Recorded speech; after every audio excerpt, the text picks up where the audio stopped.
Batman. I mean, is there a more famous superhero in the world? Probably not, right? And for as long as he's been around, this guy has been defined by one single core principle. Yeah, we all know it. It's his one rule. That one line he swears he will never, ever cross. It's the thing, that moral compass that keeps him from becoming just like the very criminals he hunts down in those dark Gotham alleys. It's what makes him, well, a hero.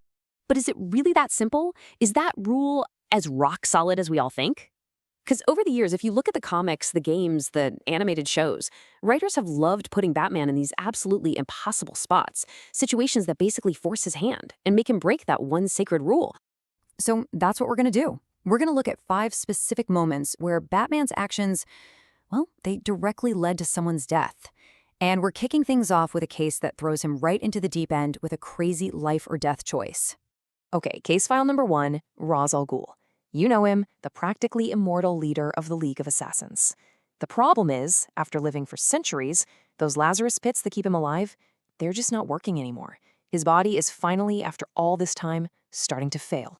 So in order to save Gotham from something else entirely, Batman has to go get a sample of the super pure Lazarus formula.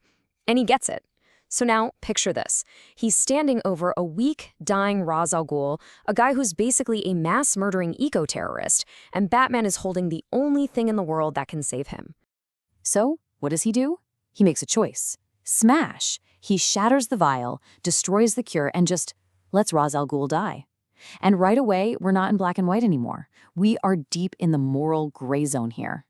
Now, you could say, well, he didn't actually kill him. But hold on, think about it for a second. If someone is dying, and you have the only cure right there in your hand, and you make the conscious choice not to give it to them, aren't you responsible for what happens next? In this case, Batman doing nothing, that was the action. That's what sealed Ra's fate. Okay, so that's one kind of tricky situation. But what happens when the bad guy isn't exactly human? Let's see how that no-kill rule holds up when he's facing supernatural threats. I mean, does the rule even count if your enemy is already, undead? All right, next up, we've got Dracula. Yep, the Dracula. The Penguin, of all people, accidentally brings him back to life in the middle of Gotham.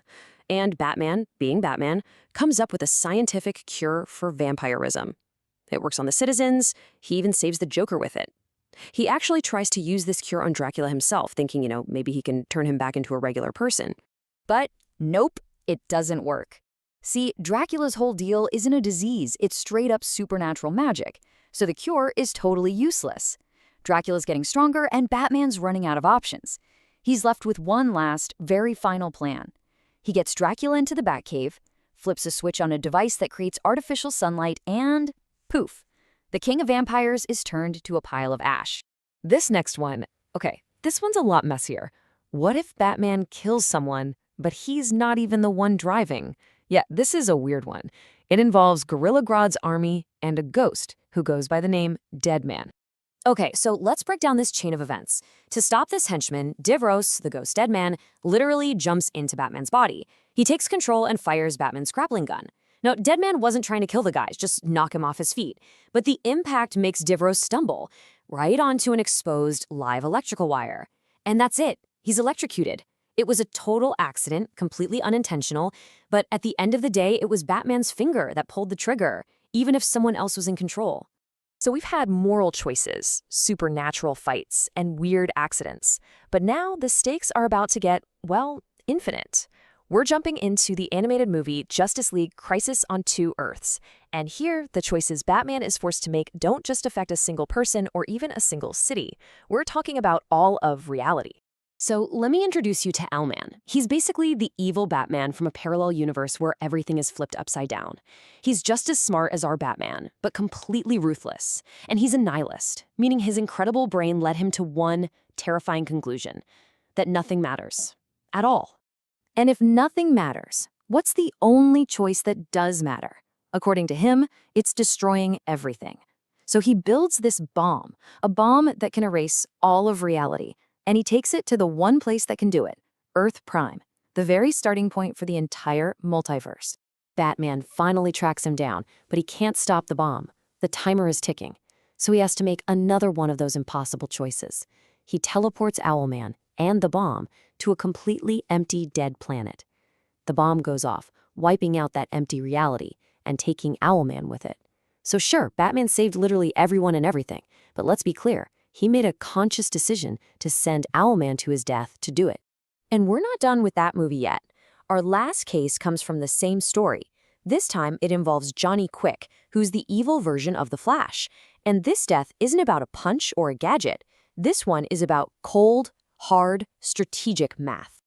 Okay, so to chase Owlman through different dimensions, Batman needs to open a portal. The only way to do that is to have a speedster vibrate at just the right frequency, basically tearing a hole between worlds. Our Flash, the good guy, volunteers to do it. But Batman tells him to stop, says he's not fast enough. So Johnny Quick, the bad guy, in this weird moment of heroism, steps up and says he'll do it to save everything. And he pulls it off. But the strain is so immense, it literally ages him to death in just a few seconds. And here's the kicker. Batman knew that would happen. He knew that running the portal was a death sentence. He let Johnny Quick do it, sacrificing him to save his own friend, the Flash. Batman's decision was a death sentence for Johnny. So there you have it. We've just walked through 5 different cases from all over Batman's history, and that simple one rule suddenly feels a whole lot more complicated, doesn't it? Let's just recap the evidence one last time. 5. That's the number. 5 times we've seen someone's life end, either directly or indirectly, because of a choice, a calculated decision made by Batman. You've got the immortal assassin, the king of all vampires, a super strong soldier, his own evil twin, and an alternate reality speedster. Now, yeah, they were all villains, for sure, but it's still a body count. And look, you can argue that he didn't, physically kill most of them with his own hands, but that's kind of missing the bigger picture here. In every single one of these situations, Batman knew exactly what the outcome would be. He knew what would happen if he destroyed that cure. He knew what sunlight would do to Dracula. He knew sending Owlman to that empty planet was a one-way trip. And he absolutely knew what would happen to Johnny Quick. These weren't just tragic accidents, they were deliberate choices. So the big question is, does the context make it okay? Does saving the entire multiverse give you a pass on breaking the one rule that's supposed to define you as a hero? We've laid out all the facts from the source material, but now, the verdict? That's on you. So what do you think? Is Batman a killer